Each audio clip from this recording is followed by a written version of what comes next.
22. Hey, the lights from the truck might mess this up here in the evening, but we were out here with Gary dropping off this 34 RL.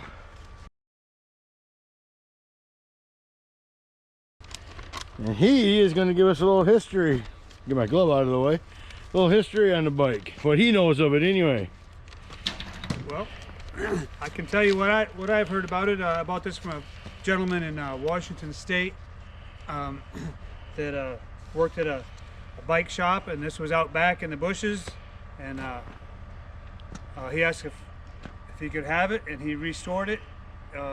Whatever year that would be, and now he's 86 years old and no longer able to ride it, so I picked it up.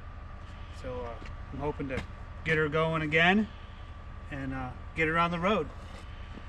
And do you know, transmission's missing? Is that something you have, or something you have to source out and try to find? The owner shipped it to me FedEx. Oh, so you already have the transmission. It's already here. When's the last time he knows that this ran? He said he hasn't run it in 10 or 12 years. 10 or 12 years, but it was running when he shut it down? Right, well, that's the story I heard. The story you got anyway, all right. So it could fire up with a little fresh gas and a little bit of yep, I'm hoping it don't cleaning. take too much. All right, well. I appreciate you bringing it to me. Well, we appreciate the quick little interview and get it on the channel. If you guys like the video content that we've been putting out, I've been trying to put out, please go ahead and hit that subscribe button. Leave a comment. More videos to come.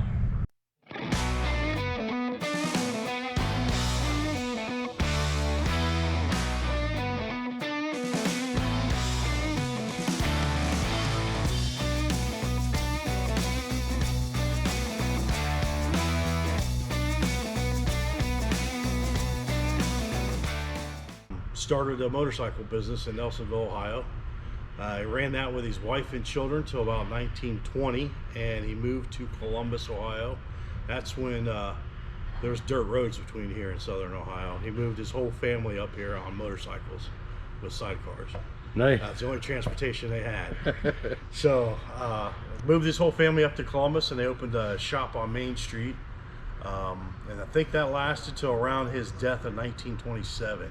So AD died pretty early, and his wife worked with him in every department of the business, but women didn't own dealerships at that time. But Harley decided to turn a blind eye, and the dealership became Lillian's. So Lily Farrow is kind of our founder, although AD got the namesake because he was the patriarch, and there's actually a movie coming out called Iron Lily here pretty soon. They're working on, and it's going to be about Lily Farrow's life and running dealerships and first lady Harley dealer. Any idea when that's coming out? Pretty soon. It's on the website now. You can look up Iron Lily, and there's some details on there. So okay. Then they moved across town from Main Street over to Broad Street. That was this building here. I don't know if you can see it. It's a pretty dirty picture. We were in that location for about 90 years or so. It's now got leveled down by the city just last week. It was kind of,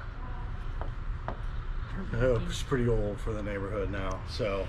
And that's where they were at. When did they go there? Right around 1927. 27. Okay, yeah, so that's when she kind of took it over. Yeah, that's when she kind of took it over with her children and her boyfriend. Okay. Oh yeah, here's some information on Iron Lily there. Okay. You guys can take that with you.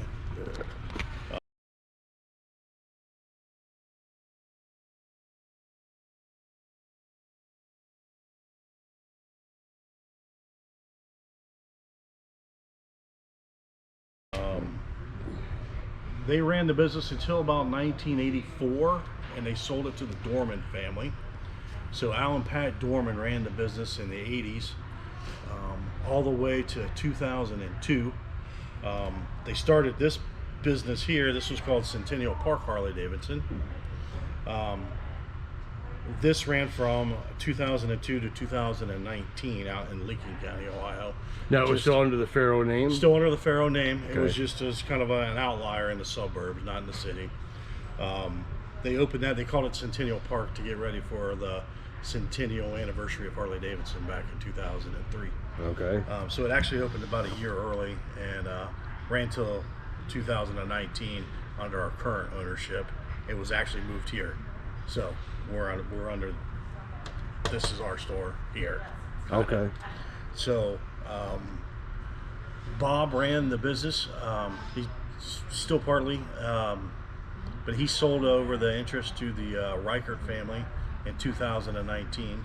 So Reichert is a big name in Columbus. They're a big riding family, racing family. They own the world's largest Ford lot and a bunch of car dealers. I think we have 12 OEMs under our flag now. They own the businesses now. Downtown was closed and gone. Centennial Park was moved here. Bob built this big mega store back in 2007. That's the north location. That's the north location, and our museum is right in there. I You got can see busy some filming old that stuff, yesterday. yeah. And there's some pictures. We try to make the museum kind of look like the old store.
have some pictures from 1913 of the Nelsonville store. Okay.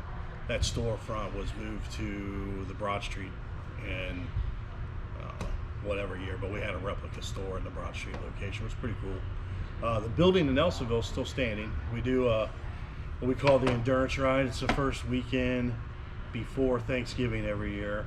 We always go on about a 200-mile ride and then have a turkey dinner back at the dealership when we're done. So we have Thanksgiving with all of our riding family, and that building's still down there. So about every other year or so, we take a trip down to Nelsonville and check out the old digs. So that ride's been going on for, this was the 99th year. So next year, 2024, will be the 100th year of that ride. So nice. Yeah, rain or shine, we go. Snow or ice, we go. Some years we can't get 200 miles because the weather's too bad. But is that the goal? Is yeah, the goal's right around there. Okay. Spend an entire day riding and then back to dealership for a Thanksgiving meal. Now, what about the dealer? It's the dealership itself. The north or here is it? I guess some would refer to as like destination locations. You know, I mean, concert venues, anything. Yeah, the north location is it's out there on a piece of ground called the North Star Development in Delaware County, Ohio. They built a mall there. There's a big sporting venue coming in, and so that is they're laying the groundwork for all kinds of big stuff out here. This is our kind of our inner city location. So you can see the freeway is about 20 feet from our. I was just saying, it looks like they're expanding the highway right to your grass. Yeah, so that was a little bit of a bummer this year, but yeah, you need that space to open up for paved, bike deliveries. Yeah, absolutely. We lost some parking lot. Yeah. What about anything else as far as, like, we're from Michigan, so I mean we have winter storage because of the winter. I mean, yeah, we do winter storage here. This location, if you could drop it off here, we transport it up north. We also have multiple warehouses at the car dealerships too. We got plenty of room for bikes, so okay. We'll never run out of space to store your motorcycle. Okay. Yeah. What about some places offer like a discount or all that, yeah. Okay. So if you do X amount of work with us, it's free, or you can just pay to store it, or if you buy a new bike, we'll throw it in the deal. I mean, we're totally flexible when it comes to storage. All right. Yeah.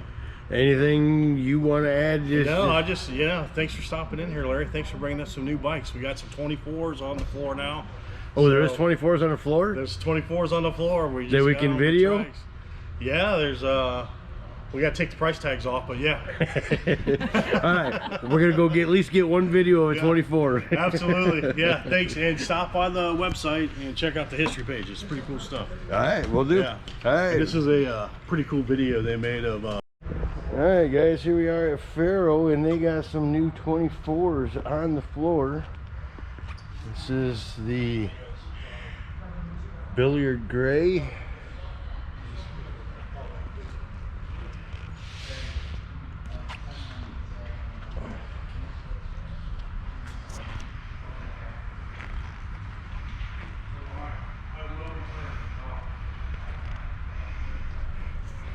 And here we have Shark Skin Blue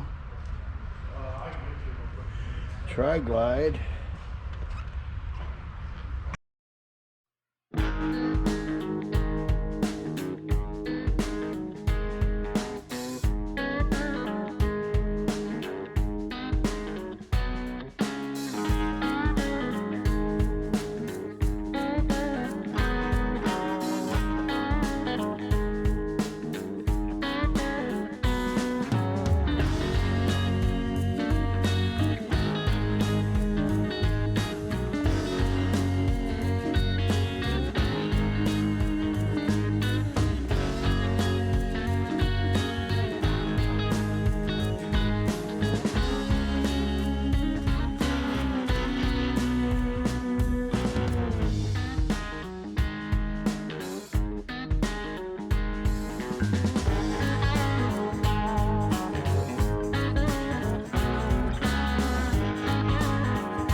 These two I have to admit that I'm a little confused about, because they're labeled 24s. However, the badging, the paint, the heirloom red and gold trim, and the fact that they say 120th anniversary on them. This first one is 1348 and this one is 1358 of 1600. All indicate to me that they're 23 models. But like I said, all the paperwork on them say 24.